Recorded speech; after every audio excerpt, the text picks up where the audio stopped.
Hello, my name is Jackie Moore, and I'm a licensed clinical professional counselor, registered play therapist supervisor, and I'm also the social media manager here at PESI. I'm so glad you've joined us for this new interview series where we will have in-depth conversations with your favorite authors, speakers, therapists, and educators that explore the science, art, and humanity of psychotherapy. For our first guest, we have Dr. Kate Truitt. Kate is a clinical psychologist, applied neuroscientist, and an international best-selling author of the books Healing in Your Hands and Keep Breathing, as well as the founder of the educational platform, the Truitt Institute. She also leads an award-winning clinical team at Dr. Kate Truitt and Associates. In addition to all of those accomplishments, Kate is a kind, empathetic, and incredibly grounded individual who truly walks the walk when it comes to topics like neuroplasticity, nervous system regulation, and self-compassion.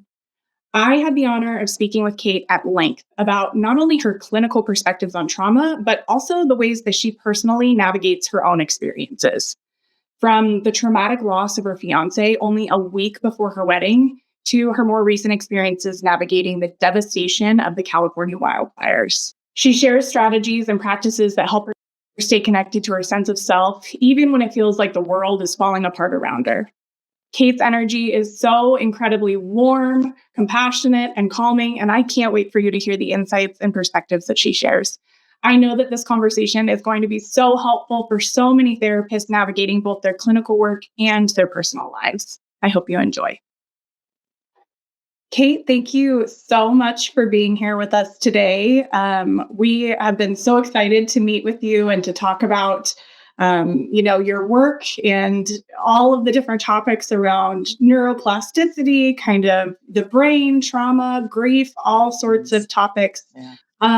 And just for our listeners too, to understand, we planned this interview a couple of weeks ago and actually had to reschedule it because of the recent wildfires in California. So grateful to you to taking the time today to be here. And I think this is such an important topic for clinicians and for clients to hear, and for just, people in general right now to hear these messages around resilience and healing and community and how we can all come together. So thank you so much for being here. Thank you so much, Jackie. And thank you also for your care as we were navigating all the evacuations. I think this conversation is truly so timely because as clinicians, as providers, we're living in the world alongside the clients that we're helping and we're supporting.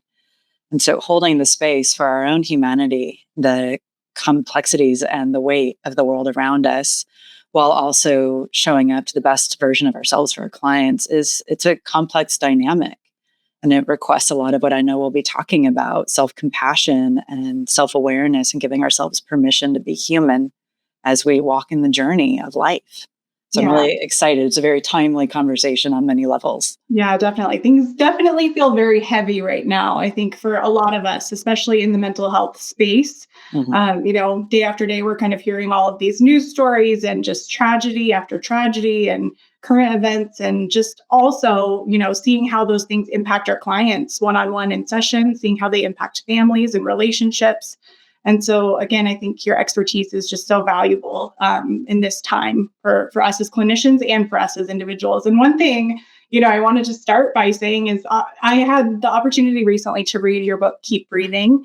And it was just so powerful for me as a clinician, but also as an individual. I think that was one of the most powerful things about that book, was that you could see both of these journeys, both your human journey and your kind of clinical journey, as you kind of navigated through all of these various types of trauma, whether that's trauma on an individual level or a collective level or a community level. You've kind of been through it all. And so you have this really valuable lens as a psychologist who understands the way that our brain works, but also as an individual who's experienced so much. I really appreciate that reflection. I'm like, good job. It was a very complicated and vulnerable book to write, utilizing myself as a case study. As clinicians, we're really taught in a way to stay behind the curtain of our own humanity and to not lay ourselves bare in terms of our own life experiences over the course of time. And I think as humans, our society has encouraged us to get more and more distant from one another. there's been an invitation as providers for us to step more into our human space. And utilizing myself as a case study was terrifying, to be sure, but also to exactly what you just reflected back. And that was the goal, is to highlight all of the humanness. And also that just because we know a lot of things, especially as a quote unquote expert, doesn't mean that life is easy at that point. Doesn't mean that our brain isn't still just going to do brainy things and get weird at times, because brains are weird. Definitely. Yeah. And I think I found myself while I was reading the book kind of just putting myself in your shoes a lot. So thinking about kind of your journey to how you became a psychologist. And, you allude a lot in the book to your history and your kind of experiences growing up and your family of origin, and how those things kind of, primed you almost for this type of career path. So I'm curious if you can elaborate a little bit on what that journey looked like for you. Did you always think that you wanted to go into psychology, or how did that kind of play out for you? Not at all.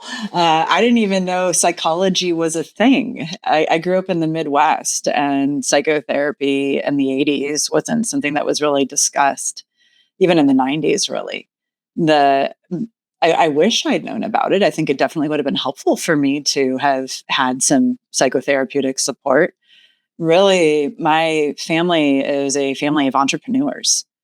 So I always imagined I would be going into business. When I went to college, I had a scholarship and I signed up for business school. The idea of being a psychologist wasn't on my radar at all. I did take an AP psychology course, which I loved. It was immensely helpful, but I viewed it through the lens of, how could I use this in business, ironically?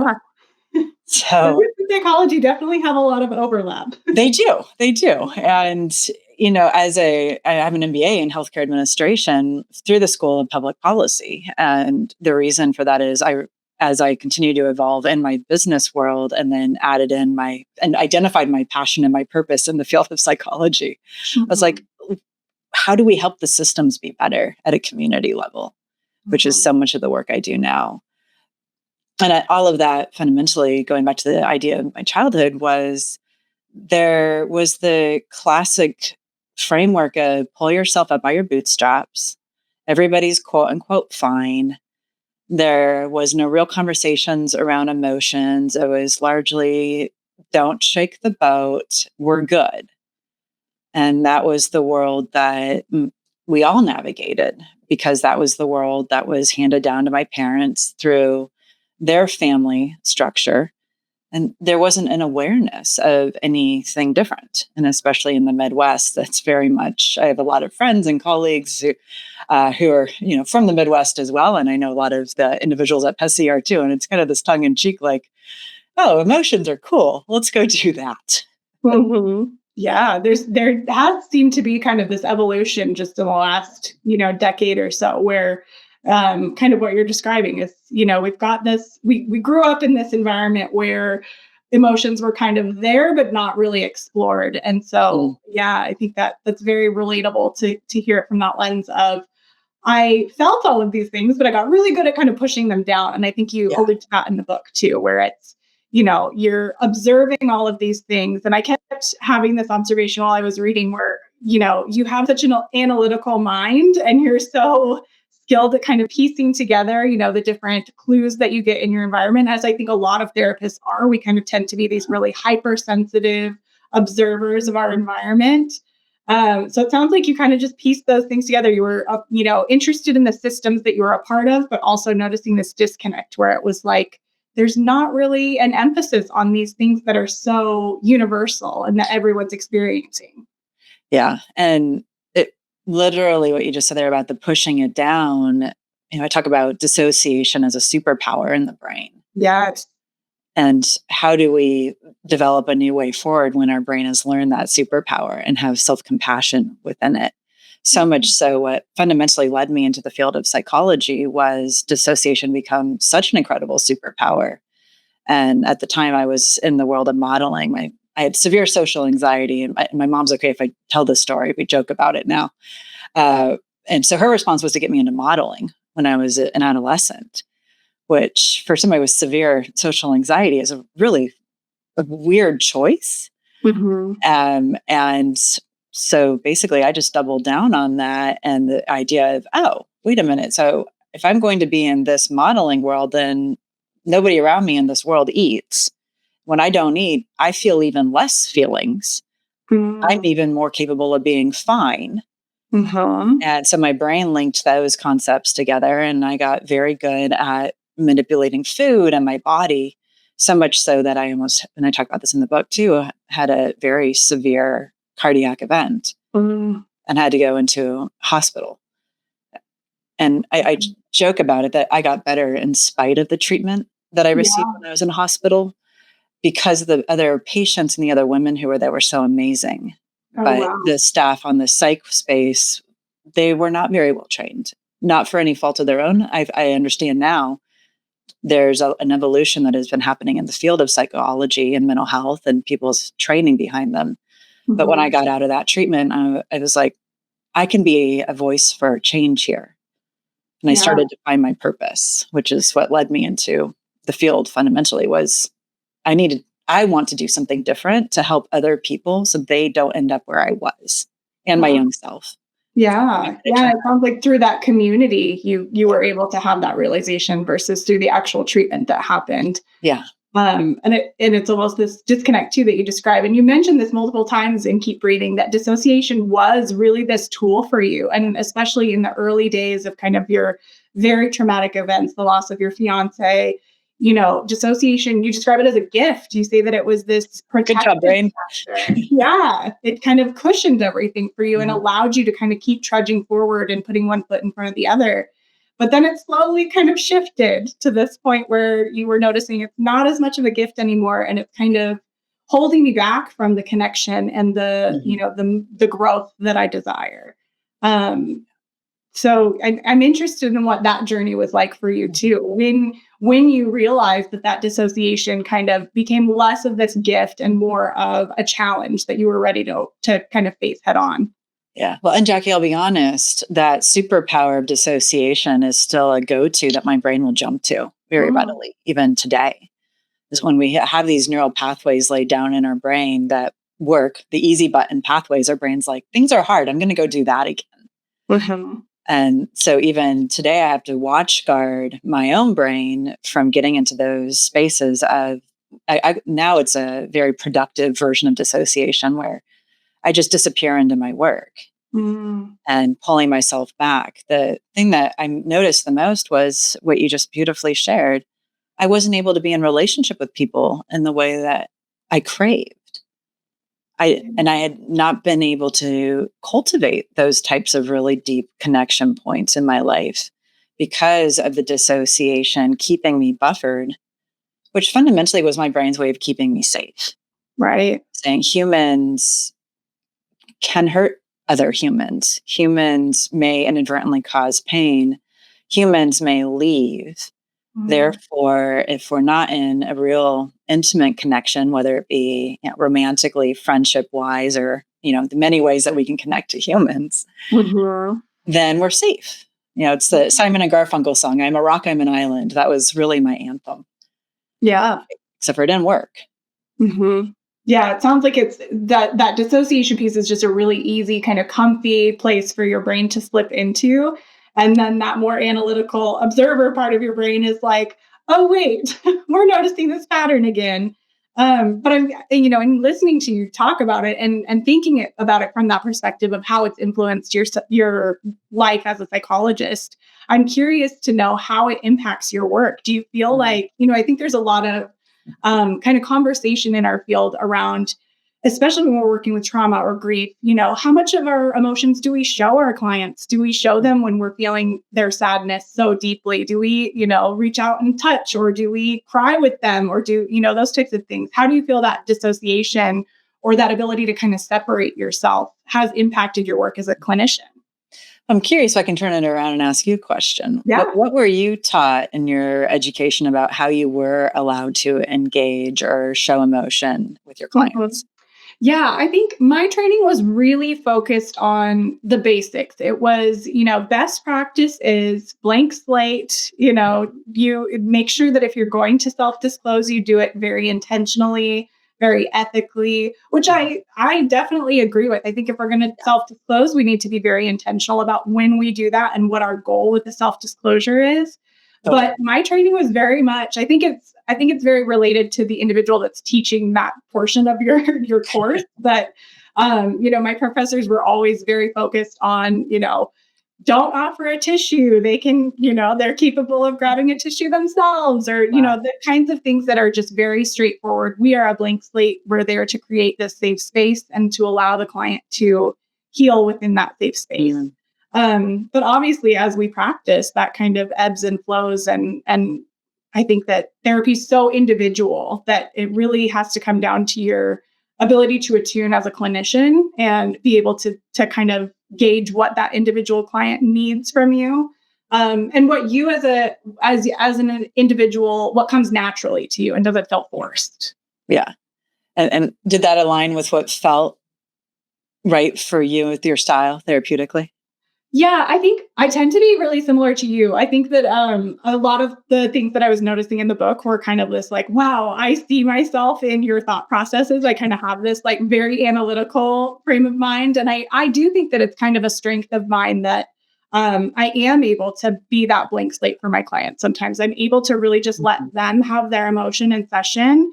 And then later, the weight of it will kind of hit me and I can unpack that on my own and process that. But typically, that's one thing that I'm pretty good at, is just being that presence for them, that calm, steady presence. And that's not to say that it's a better approach than someone who is a little bit more naturally sensitive and can join their client in that. But what I found is that for me, that's what comes most naturally, is being that calm, steady presence, and then doing my own processing afterwards. Yeah.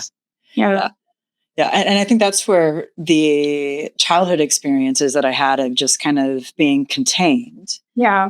really very similarly to what you just described, and thank you for sharing your experience, it allowed me to find a way to connect and be present for my clients, where I could put on that therapeutic hat and be what they needed me to be in that space. And I love my clients. I love client care. I love the honor of being invited into somebody's journey and then connecting the pieces of their life story across their own brain's development. We have a worksheet that we use called the shaped worksheet. How has their brain been shaped across the course of their life? And really finding those aha light bulb moments, and then holding that and watching and bearing witness to the clients as those light bulbs show up for them, rather than us being like, hey, did you know XYZ? Yeah. And Yeah. it's so empowering. And so being able to put that hat on in a warm, empathetic way. And then as I transition into my own life, being very mindful to take that hat off and give myself permission to be in my human messiness with my friends and my family and, everybody else. Yeah. I think you do such a beautiful job of kind of describing that dynamic in the book, Keep Breathing, because I kept having this thought where, like, you describe one session that you were in with a client, or describe kind of like your analysis of maybe what somebody was experiencing that led to these behaviors and these thought processes. And I just had this, vision that kept coming to mind of like you with this little magnifying glass, and like you have this skill of just like getting to the emotional root and just figuring out what's at that core, and then letting the awareness kind of blossom from there. And so I think you do such a good job in the book of kind of describing that, like, I'm this human and I'm going through all these human experiences that are messy and confusing and chaotic. But then I also have this other piece of me that sees through this clinical lens and is able to kind of piece out and, find those roots of the issue and kind of, let that awareness blossom. So I thought it was so beautiful. Well, and it was also a slightly selfish journey because I was turning the microscope on myself. Yeah. And saying, okay, brain, what are you doing now? And Yeah. why? And the beauty of hindsight, hindsight bias is 2020. So I could really take a look and go, what was happening for me through my own brain's developmental journey, with the hope that digging into, the beautiful, the bad, the brilliant, and the ugly of my own brain might be useful for somebody else, whether a clinician or a client. Mm-hmm. pulling back that expert role and saying, this is my brain having a temper tantrum right now. My brain fell down on the job in this situation, and I'm not proud of how I showed up. And this is what that looks like from the human side, but also what it looks like when we dig into brains being brains Yeah. for the self-compassion. And, circling back to the fires these past several weeks here in LA, it's been a really humbling experience to notice how my own little Amy the amygdala still can flare up into that acute stress experience, despite everything I know as a trauma expert and somebody's a specialist in resilience. Just feeling my own little Amy the amygdala buzzing back here, hypervigilant from what we've all been navigating, and being like, "Oh, baby girl, it's okay." Yeah. But how empowering that awareness is too, that when you have the ability to recognize it earlier rather than from that retrospective place, you, I'm sure, are able to kind of employ some of those techniques. And I know that you've got your, self-havening techniques. And I'm wondering how those have come into play in the last several weeks. Is it something that you use on yourself regularly to kind of work through those triggers when you notice them?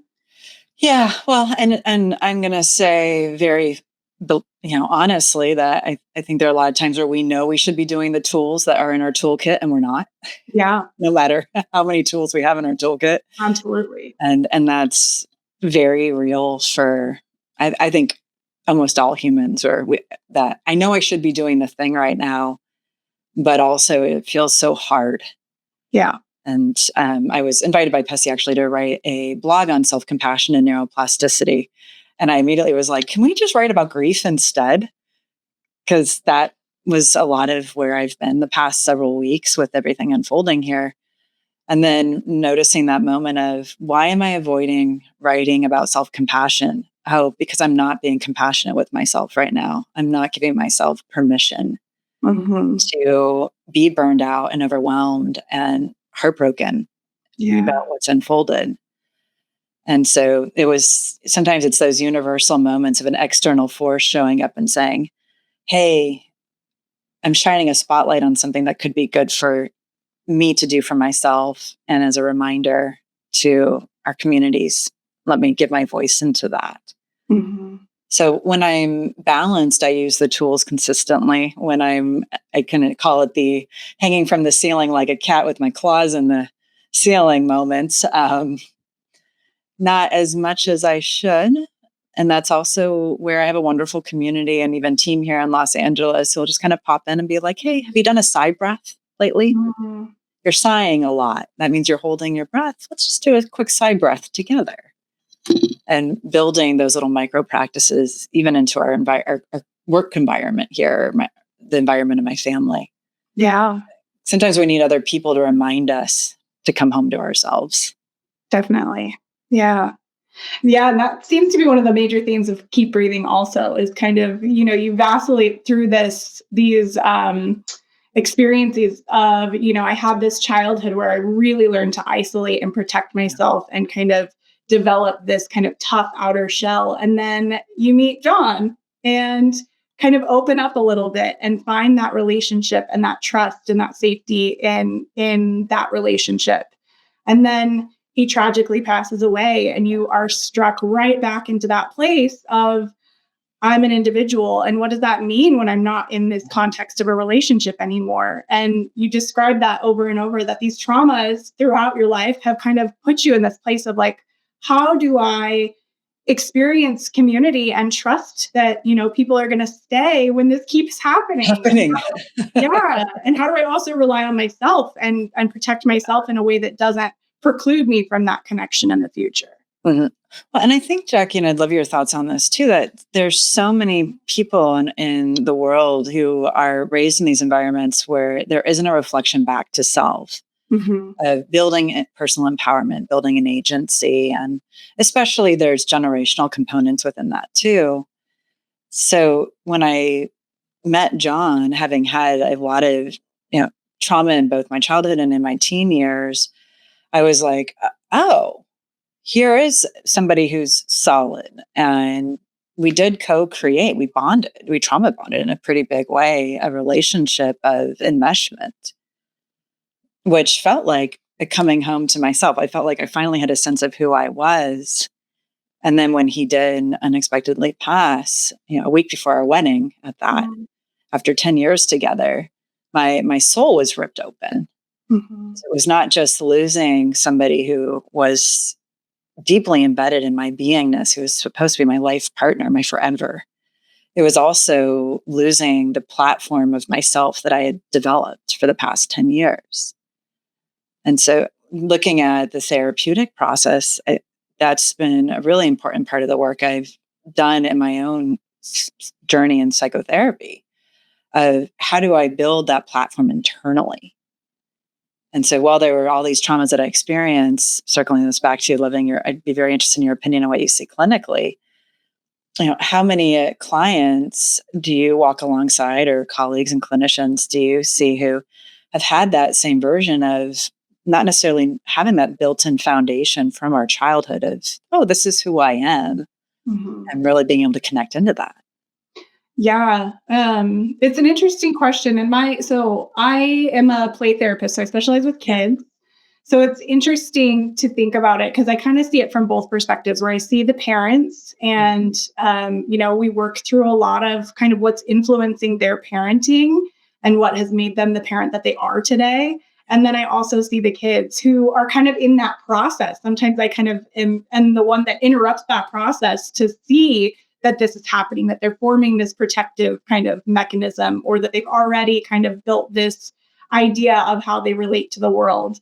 And then what I think is so empowering about the work that you do with neuroplasticity is once we can inform parents of this is what you did to kind of navigate in your world, and now this is what your child is doing to kind of build those coping mechanisms, or to kind of forming that worldview. And when parents have the awareness of what's actually going on in the brain and how they can kind of help build resilience through different strategies, that's when I see the big connections and the ahas of like, oh, okay, so this is science. It's not just this like woo-woo, like touchy-feely, we're talking about our feelings. This is actual brain science. And it is very empowering to see those patterns kind of laid out in front of us. Yeah. And so much of the work with children is supporting the parents and the family dynamics and looking at that mirroring piece of it, which is also why I love neuroplasticity and being an applied neuroscientist and bringing that into the clinical work, because to the point, it takes shame off the table. It's not woo-woo. It's not weird. My brain's not broken. It's, oh, my brain learned one way. Okay, that one way, to the point of dissociation, isn't necessarily the best way right now. How else would we like the brain to be? And that we have the capacity to integrate that into not just the clinical world, but to teach that to our clients, to ourselves, to our communities in a day-to-day accessible way, just like going to the gym or, eating a healthy breakfast. Yeah. Well, and I love how you kind of talk about also the importance of attunement and how important it is for us as therapists to understand this idea around kind of neurobiology, what's going on in our brains, how we're functioning, what our amygdala is doing, so that we can actually be present and attuned. Because, just like in work with kids, a lot of the education we do is, like you said, kind of teaching parents that you are their mirror. They are looking to you and constantly in relation with you. We talk a lot about mirror neurons, that when you are feeling one way, your child is also feeling those things. And so synapses and those connections in the brain is so powerful. And just like with clinicians, when we come to sessions and we're just kind of getting through our day and, kind of trying to survive. And I know we've all been there. Our clients can They pick up on it. that. Oh, yeah. They totally pick up on it. Yeah. Absolutely. Yeah. Yeah. And that being able to, even though I love when scientists name things what they are. So mirror neurons is one of my favorite things in the world because it's also so easily understandable. Like, oh, they're going to mirror how my nervous system is. And so if I'm checked out, and not just with children, with our friends, our colleagues, our partners, if we're checked out, their nervous system is paying attention to that. And then especially for trauma survivors, if somebody's checked out or whatever they're doing, there's a hypervigilance and a narrating around what that means that can get the amygdala involved and create a different perspective based on past experiences versus the present day relationship. And so bringing that directly into the clinical space and educationally is so powerful and normalizing. There's a, I had a client the other day who's talking about how activated she becomes when her partner's on the phone, just doom scrolling. And she's like, how do I make him stop it? I was like, well, let's dig into actually why that for you brings up so much energy. What is that reminding you of? And she was immediately able to tap into, we talk a lot about the amygdala's core values, which is a core construct in the model that we use here of, are we safe, lovability, belonging, and then how are we creating success in our world, getting our core needs met? And for her, as a child of two workaholic parents and being, a 1980s, early 90s latchkey kid, they weren't around, or when they were around, they were always working. Mm-hmm. And so when her partner picks up the phone to doom scroll, which is for him a way to downregulate, dissociate, sure, but a way to downregulate, her brain goes, I'm not lovable, I don't matter. Yeah. And her sweet little amygdala's core values get very hurt and upset and reactive, which was then an opportunity for us to practice self-compassion and mindful touch and bringing in some regulating tools so she could come home and build in what her heart and her brain need, which is connection inward. Because she can't change him, but if she's more present, he'll be more present as opposed to him being already disconnected and then her amygdala freaking out and attacking him. Right. Which then creates more distress and pain in the relationship. So then he disconnects more and then she gets more reactive and they're in their pattern of pain. Yeah. And just how empowering that is too, to be able to have the awareness of, I know what's going on in my body. I can give myself compassion, but then I can communicate that need in a much more, easily heard way, a way that he'll be able to take in. And that doesn't feel like an attack. It's something that, again, it's that mirroring. And I was thinking a lot about the concept of self-care too, where when we have that awareness of the mirroring and what's going on in our own bodies and our own nervous systems, this is something that I experience with my work with parents a lot too, is that self-care is always like the last thing on our list as parents and as professionals and as clinicians. It's always kind of like bottom of the list because we have so many other things to do. And it's something we hear all the time we're supposed to do. But when you frame it that way with parents of like, no, actually, you taking care of yourself is the best gift you can give your kids or to your partner or to your community. It really shifts that narrative for people.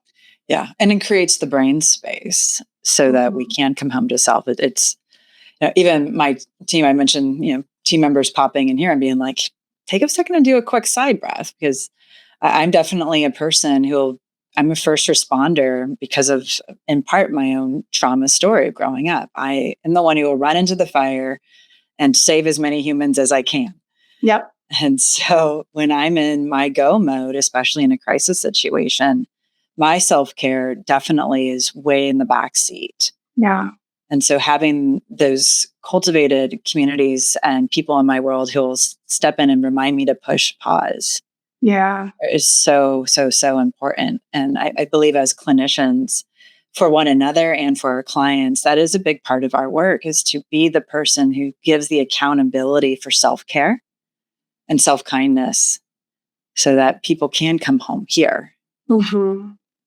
And a lot of times, especially as women, we've been taught to outsource ourselves in service. And then women, but anybody who's in the helping professions, large part. And so that permission to say, remember, you're your best version of you when you push pause and take a breath. Yeah. And I think what you alluded to there too, is that I think a lot of us in the helping field do tend to have that, like, I'm calm during chaos. I'm focused when there's a crisis. I'm like on and firing on all cylinders. And then I kind of deflate afterwards. And I think a lot of us also have built up those walls that you've mentioned where we're really good at being individuals and being kind of like taking care of ourselves and those types of things. So having that community around us that is able to remind us, hey, you're doing a lot right now. Like give yourself some time and connect with yourself and with others. I think sometimes we all need that reminder. We tend to work in isolation or, in private practice and things like that. And we carry a lot for a lot of people. So Oh, yeah. that community is so huge. Well, and that's where I really, one of the reasons I came up with Amy the Amygdala originally, that concept, is I didn't have a lot of community around me. I was a huge isolationist. I was very good at it because humans were very scary with social anxiety. And then starting to realize that I could cultivate a community internally where I could use something, exercise I talk about a lot in Healing in Your Hands is the idea of yellow flags. And so if my sweet Amy the Amygdala was starting to have a really hard time or starting to get upset or anxious, which basically meant, of course, I was getting upset or nervous or worried or anxious, I could take that energy and displace it to my amygdala, who's, a superhero, but loves to thrive in fear and survival focused strategies. And have an internal awareness of this part of my brain is really struggling. How can I give that part of my brain permission to take a breath, to take a walk, to stop and drink some water, have a meal, to do whatever it is, especially when I'm struggling to give myself as Kate that permission, which ended up being a big part of now the neurotriad model, which is what we train in. But back in my early 20s, a huge part of my rebuilding and starting to have a sense of self. And then when John died in 2009, a large part of how I stayed alive through all of that, having lost my foundation for self. Yeah, definitely. It's so fascinating. And again, relatable to read through your journey and hear about, all of the ways that you did have to really kind of build yourself up from the rubble and build not only that internal sense of strength and kind of ability to rely on yourself as a whole person, but also build that community around you. And one of the things that I kept coming back to as well is just, as clinicians, we know intuitively that these things work. We know that the body is kind of this, way for us to access our emotions, and that we tend to kind of separate that mind-body awareness. But ironically. Totally. But what you describe is, having to have that reconnection, coming back together where it's like, I need to pay attention to my body because it's sending me these messages that if I can notice them and give them that compassion, then those pieces of my brain kind of soften because they're like, you get it. You hear us. You know what's happening. Yeah. Well, as Oprah says, if we ignore the whispers, they become roars. Yeah, definitely. I know you and I have both had our own unique journeys with our little appendices. And, it was shocking to me. I think I was 33 when I developed appendicitis, and to the point of really powerful dissociation. This was almost 3 years into, or 3.5 or 4 years into after my John had died. And I just kept going to work, ignoring the pain. And I know you've read the book, so it's one of the stories in the book. Yeah. But so much so that my appendix didn't even burst. It just became gangrenous or rotted. And finally, I went to the hospital because I couldn't stand up and I was, very, very sick. But I drove myself to the hospital. Yep. Yeah. I've got this. Bootstraps, no problem. Definitely. And I had a very similar experience. I'm so sorry. No, it's interesting now. I think it's so fascinating to think about it in that way, because that was one of the moments in the book that I was like, oh my gosh, I've been doing this too. Like, this has been such a big part of my life because, like, when my appendix ruptured, I was 19 and I was in college, and my mom had called me the week before and said, hey, I forgot to renew your health insurance, so don't go to the doctor this week. Great timing. So it's like you mentioned, I'm building up all these, like, I can handle this, no big deal. Ignored it for days and then went in and the doctor was like, this is very serious. This is So it's weird. things like that, looking back on those historical events, it's like, wow, we really do, kind of disconnect ourselves from those body cues and Mhm. impulses that just to protect ourselves and to protect that space of I can do this and I can survive on my own and I don't need anyone else.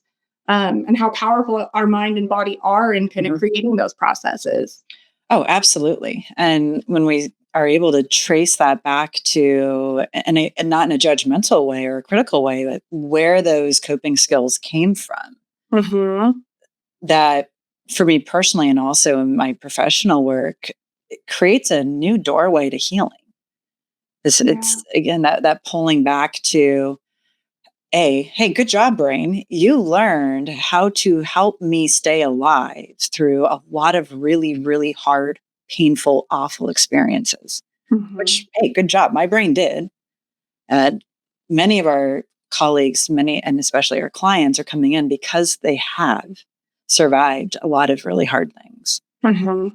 And then it's digging into that idea of, and why do I feel compelled to continue to work and ignore what's happening in my body so much so that I almost die? Right. Where and how and why? And being able to be curious rather than shame filled Mm-hmm. around that. I'm going to get curious about where that came from. But where was that lesson learned?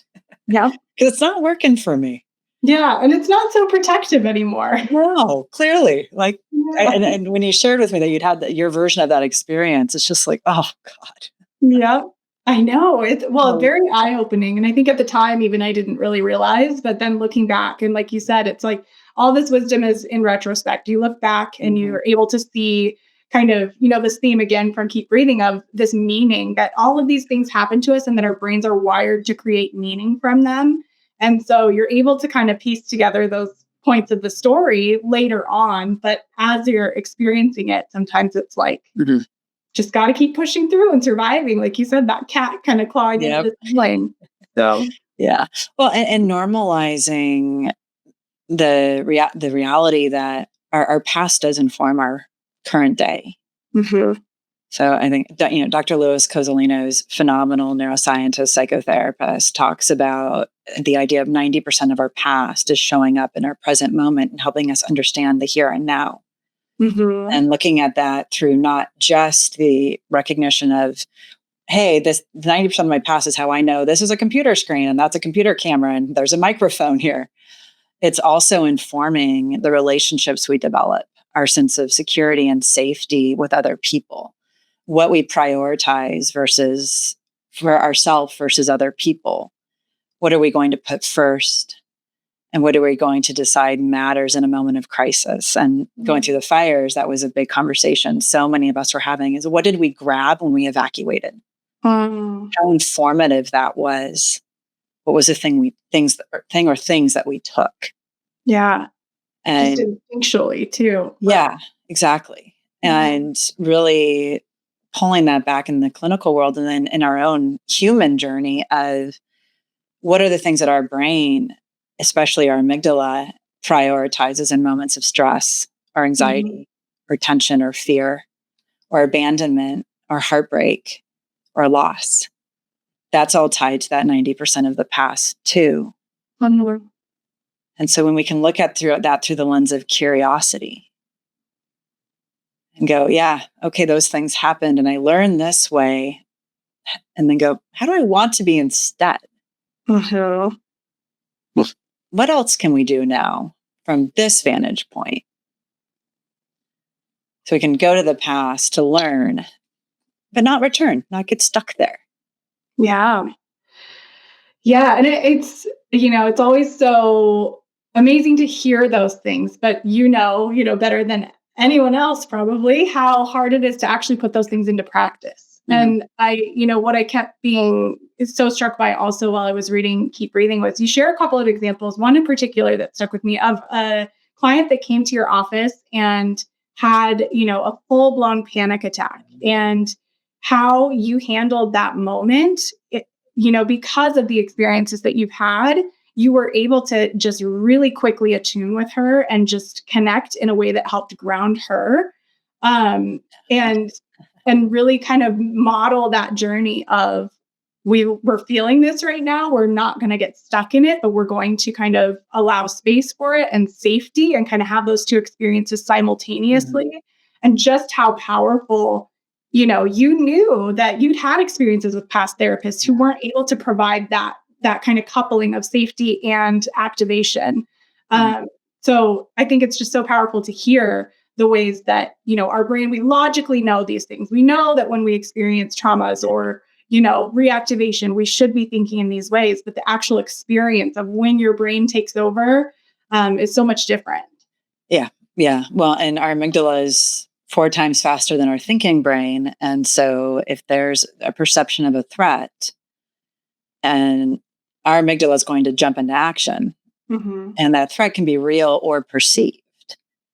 And the perceived threats may be tied to what is known as an unconditioned threat stimuli. So one of those things that we're born being wary of because enough of our species have died over the course of time, like, running off cliffs, except for base jumpers. They apparently seem to love doing that. I don't get it, but they do.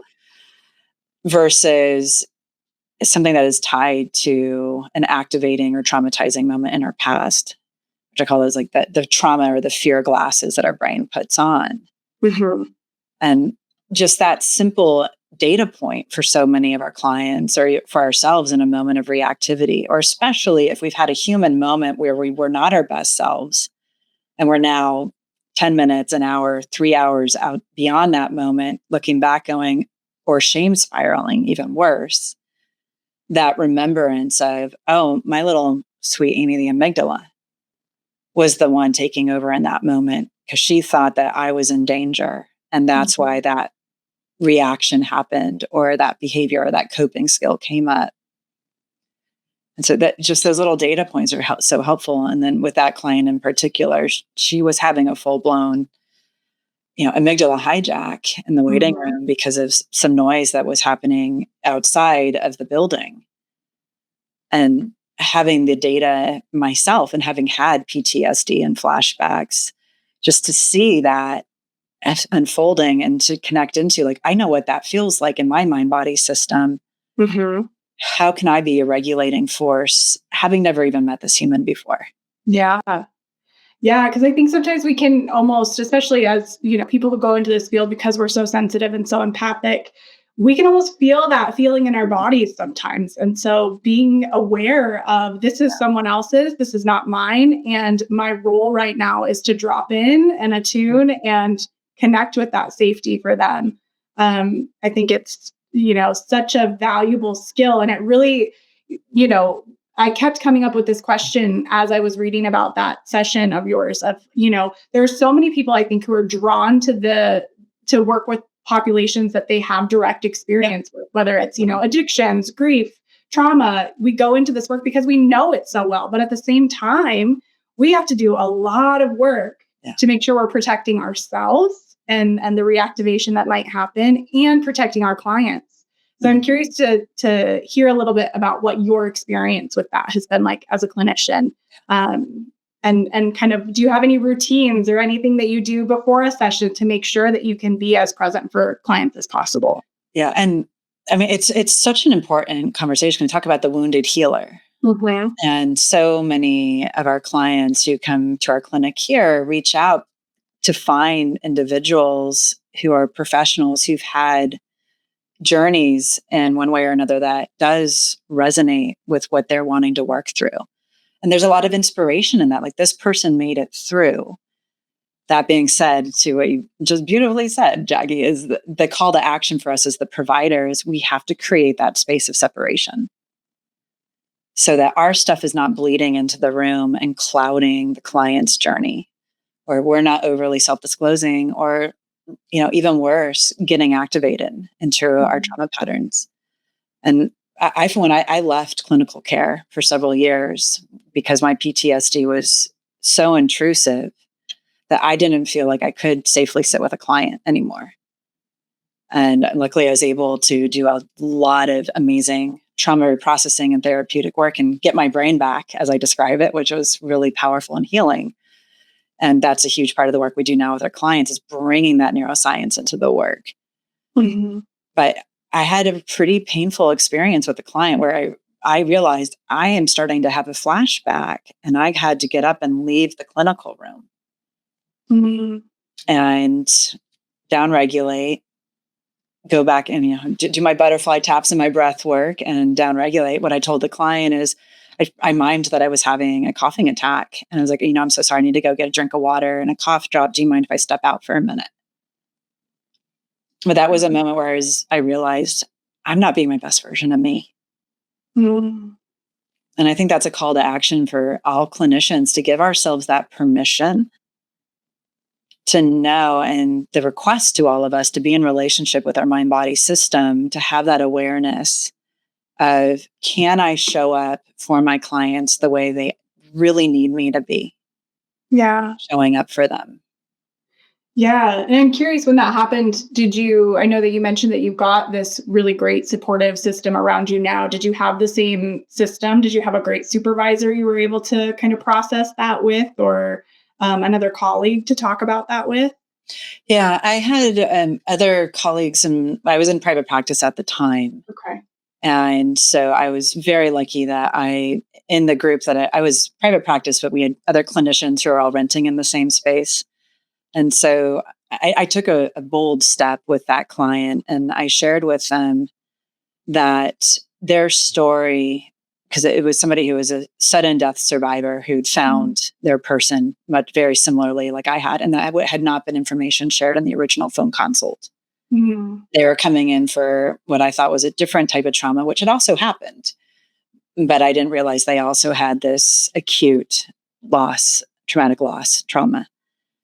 And so when I returned, I didn't charge them for the session. I went in and I said, and I shared with them, I am also a survivor of a very similar type of loss.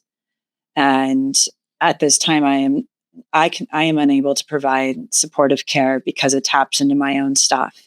Mhm. That being said, I have a phenomenal colleague across the hall. Would you be amenable to me reaching out to her and seeing if she's available to continue to do the work so that you're getting the care you really need? Oh, uh-huh. And the client was very appreciative and Yeah. very warm. And I was so lucky because I could have gone any millions of ways, but I think my authenticity in that moment provided permission. And so they did go work with the other colleague and they had a, from what I understand, I got an email about a year later. They said that other colleague was great. And it was so amazing to be able to do that work. Mhm. It Yeah. was shocking to me to have that conversation and be like, oh my gosh, I can't do this, because any Right. client could walk in with something that could activate my brain. Uh-huh. And I think that story so clearly kind of articulates what we were talking about at the beginning of this conversation too, where is that line with self-disclosure and the ethics around when we self-disclose and what we self-disclose. But that's such a great example of how your authenticity, your vulnerability, created this safety for the client, was the most ethical choice. And then also down the road, probably provided that modeling for them too. Of it's okay to be vulnerable. It's okay to ask Yeah. for what you need and to set a boundary. And, kind of, as long as you're doing that in a way that's kind and, as a clinician, making sure that you're taking Mhm. the client's best interest in mind, that's okay for us to do as Yeah. therapists. And necessary. Yeah. Absolutely necessary. And that was where, for me, I realized that my necessary step then was, because I can't trust my brain. And that was a big part of my larger journey, was not being able to trust my brain, which meant fundamentally myself. Right. That I did need to take time off from clinical practice and really focus in and do my intentional care. And I didn't think I'd ever go back to Mm. practice, as I just didn't know how I could unhook my brain from everything I'd been through. So it wasn't, it wasn't just the traumatic loss. It was all the childhood stuff. And then it was also developing a brain virus that almost killed me. And then the appendicitis. I mean, it's just, it's a 10-car pile up, the first several chapters of Keep Breathing, as Mhm. one of our mutual colleagues shared. So, but yeah, it gets better though. But it It was does. really a humbling call to action, Jackie, to pull back and say, okay, this is something I've given, 15 years of my life to at that point. to be this professional. And my brain is making it clear that maybe, right, I can't do this job, which was devastating also. Mm-hmm. Yeah. And I think as clinicians, a lot of our pride is kind of tied, so much of our identity is tied to what we do. We are helpers. We do care deeply. We are empathetic. We have such a unique skill set that the world really needs right now. Yeah.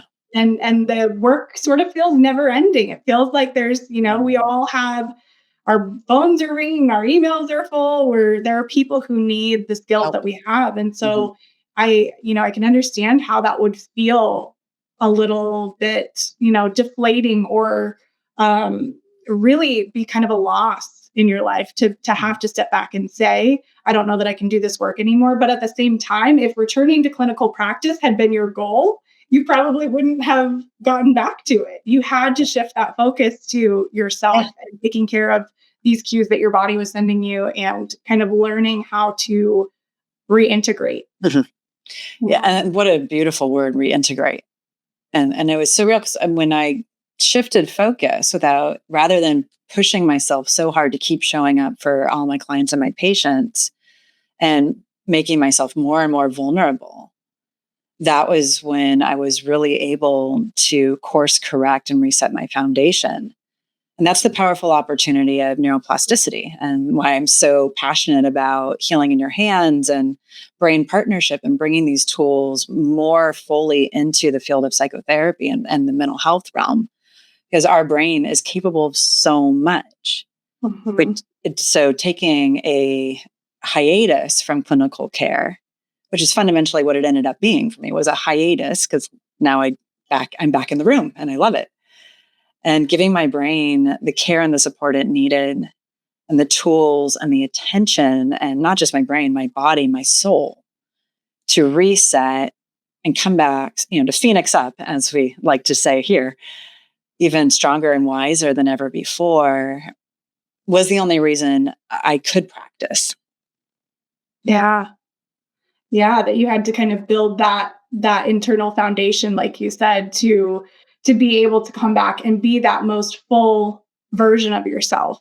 And to be able to bring all of that to your work and to your clients and to your colleagues and to yourself, really, the gift that you gave to yourself. Yeah. Yeah. Which I think is for me a call to action for us as psychotherapists to be doing our ongoing work, to be in psychotherapy, to have a mindfulness and also accountability from people as appropriate, to say we're worthy of that time and attention because we are healers. And this day and age, anybody in the mental health field, I think, is also a first responder. We are truly first responders. And so if we're looking at who we traditionally think of as first responders and with gratitude, the firefighters, the police officers, we've got the National Guard here. As we're looking at all these individuals with gratitude, how are we also turning that gratitude around and giving ourselves the kindness and the compassion that we give to our other first responders? Because the human condition has a lot of pain right now. Yeah. Yeah. And, I think as clinicians, it does kind of feel like that revolving door sometimes where, we can have a client come in and make all this great progress and they're in such a great space. And we have that, amazing feeling of warmth and connection and relationship. And then we look at our wait list or we pick up the phone and we've got somebody coming right back in to fill their spot who, we're back in that depth of pain again. Yeah. And so I think, I never really thought about it in that perspective of seeing counselors, mental health professionals as first responders, but it really does feel that way. It feels like, I know that when there has been a big event or after COVID or, things like that, my voicemail inbox is always full. Or, when people are come back, even more cyclical examples of like every year after Christmas or like the holidays, we always have much more clients because people are experiencing these, intergenerational traumas or kind of family wounds in such deep ways. And so we really are on those front lines, especially with all of the events that happen Mhm. right now. Yeah. Yeah. And so that Yeah, permission. definitely. I'm curious too. I know a big kind of theme of Keep Breathing is this idea of when these traumas happen, we need to make meaning of them. And you keep coming back to how, you had this question in your mind, even in the midst of trauma, you kept thinking to yourself, like, what's the point of this? What is the purpose? What is this all for? And what's the meaning or the story going to be? So I'm curious from the perspective of writing Keep Breathing, at what point did you feel like you were like, aha, I've got it. I can put this all together in this cohesive story that means something to me, but I know others will resonate with as well. Oh man, that's a great question. So contextually, um, I started writing Keep Breathing as it came out last year, 2024. I started writing it in 2019. I wrote and published my first book, Healing in Your Hands, in the middle of writing Keep Breathing. Mm. And the reason I share that is Healing in Your Hands flowed. It's a neuroplasticity on the ground healing program for anybody who wants to partner with their brain, navigate their own trauma and their stress, and build resilience and personal empowerment. That's what that book is. And I love that book. And I was able to create and publish, along with PESI's help and support, of course, that book, all the while churning and chewing and ruminating on Keep Breathing. I had so many bad first drafts, I would say, so many pieces I kept hitting the cutting room floor because I couldn't figure out how to synthesize the story in such a way that would really honor safely what I needed the book to do, which was telling my story in such a way that it was used to help people better understand the mind body system and these messy human moments. So I think somewhere within the months of the book release, so with Healing in Your Hands, it started to synthesize as I was getting feedback from people on Healing in Your Hands and how they were receiving the case studies in that story. And that was where that feedback really started to help me more finely tune and connect what Keep Breathing needed to be, which then, honestly, Jackie, became a call to action for me to become way more vulnerable. Yeah. And just because I was being more clinical, like, here's the thing that happened. I was still using my story, but it wasn't raw. It wasn't the unvarnished truth. And so as soon as I started to get a lot more real, the book and the story started to come together in a really meaningful way, which I'm grateful for.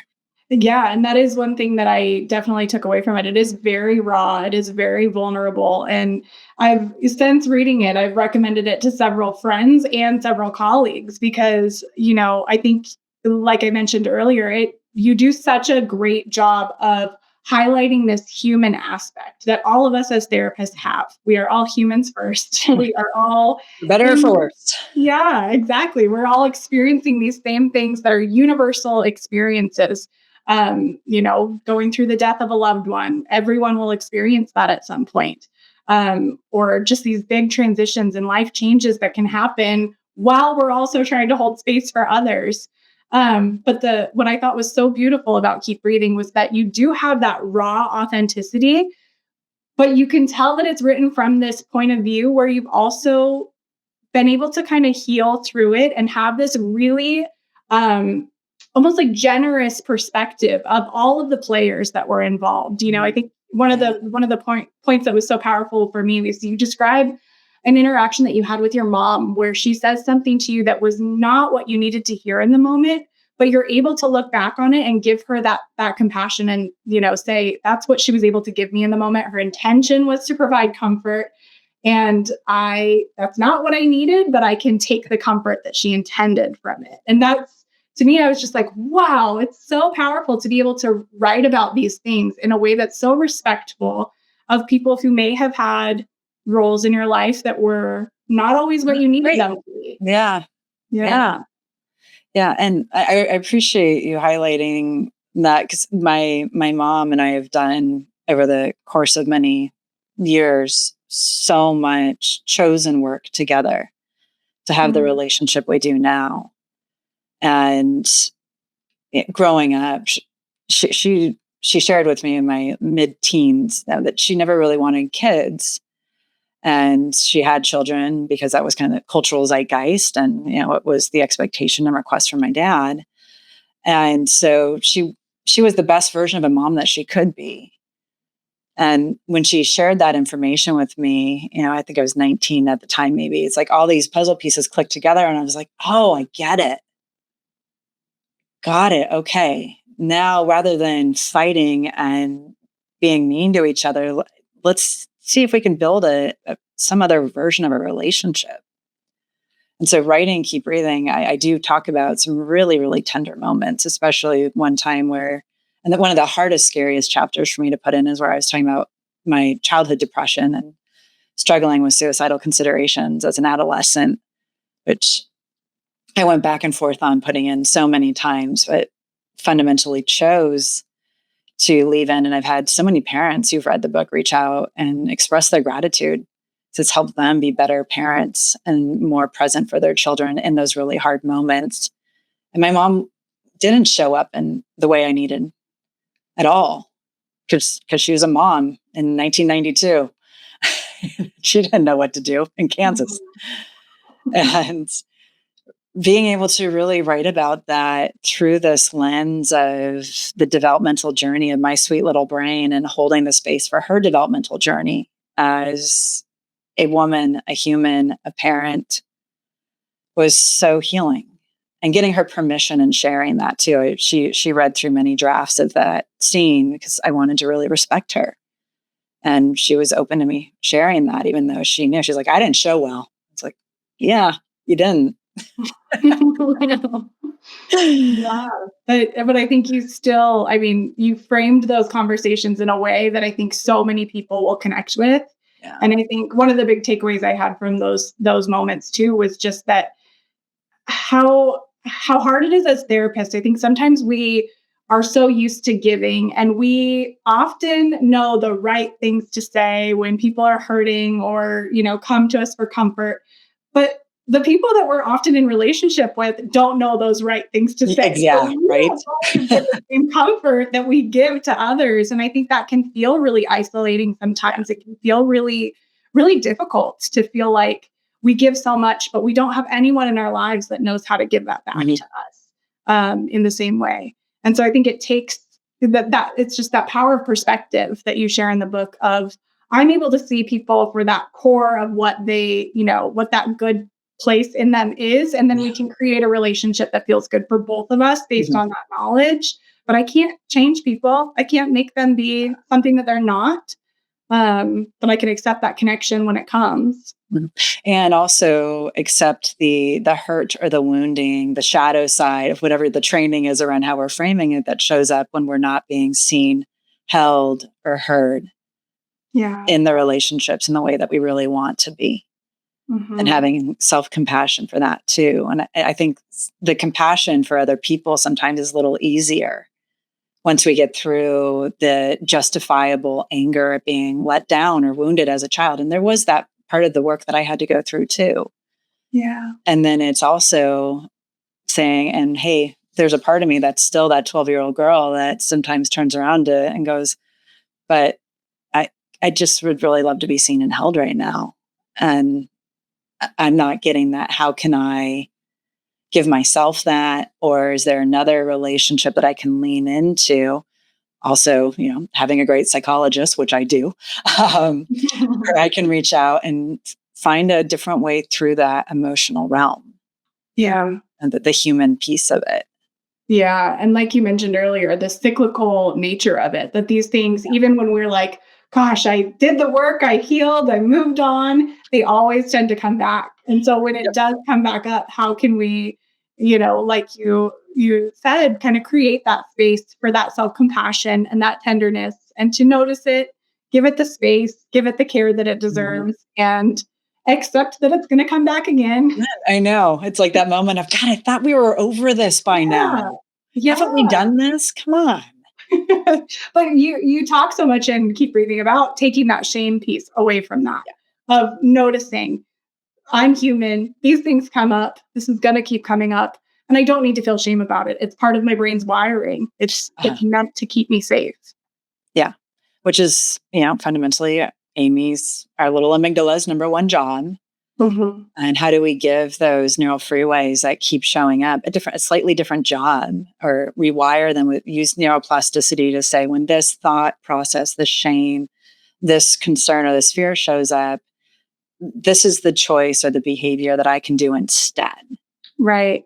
Yeah. And the fact that we have the power to rewire them is so empowering. So that leads me to another question. If you were to share with someone, client, colleague, what maybe the top 3 most empowering pieces to know about neuroplasticity are for you, whether that's been pieces that you leaned on in your journey of trauma or pieces that you found to be really empowering in your clinical work, what are those top things that you always fall back on about neuroplasticity? So one of them is just that very clear psychoeducational piece, which is our amygdala is 4 times faster than our thinking brain. And so when we're having an emotional reaction, when we're having a psychosomatic flare, which is very real, where our brain is looping and beating us up, that's because our brain has tied into a stress-informed version of neuroplasticity that's prioritizing those neural freeways. And because our amygdala is so fast and really wants to keep us safe, she's going to jump on those stress-informed neural freeways and take over what our thoughts, thinking brain is able to do, including what tools we're able to access in those moments. So just because we know what we should do doesn't mean that our brain is amenable to us doing it. Yeah, it's like the road less traveled. Our brain is going to take the easiest, fastest pathway. Yep, our brain loves easy buttons, and especially in stressful moments, it's going to jump on what it knows from the past, which is the second part of number 2 then, is the fact that we can build new neural freeways with intention and build new automatic behavioral patterns. And anytime that energy shows up that's not so great, that's less than preferable, that we start to, those yellow flags that can turn into red flags or fires in our brain, using that as an opportunity for healing proactively. And that's the creating personal resilience for the amygdala exercise, or CPR for the amygdala, is all about in the moment, taking 30 seconds to 2 minutes to intentionally downregulate our brain and body system with that exercise, so that we can then redirect our brain in the direction we want it to go. As our amygdala is going to keep us safe. And because of neuroplasticity, we have the ability to do CPR for the amygdala to downregulate our brain and get on the neural pathway that we want to be on. Mm-hmm. So just finding a moment, just a brief moment of awareness, and how if we can catch that awareness, it gives us some power to move forward. Mm-hmm. Yeah. And the more we do that, and that basically what that exercise is, it's mindful touch, giving yourself a nice moving hug and doing some brain games or some counting breathing exercises, which just distractions. That combo platter downregulates the brain and the body to create neurological space. So it's very, very simple, which is cool. Yeah. And it is so fascinating because there's all these things that we've known as clinicians for so long, and to watch the science catch up and say, actually, yes, touch is so powerful. So powerful. Just a breath and an awareness is so powerful for us. That's all it's asking for sometimes. Exactly. Well, and the reason I named it CPR for the amygdala is when somebody does CPR, so often we think it's about the lungs and making sure they're breathing. It's actually to make sure oxygen is getting to the brain. Mm-hmm. So just like we in CPR are trying to get oxygen to the brain, we're also trying to give Amy the space, what she needs in order to be in best service of the ultimate goal, which is us continuing to be our best versions of ourselves, not freaking out.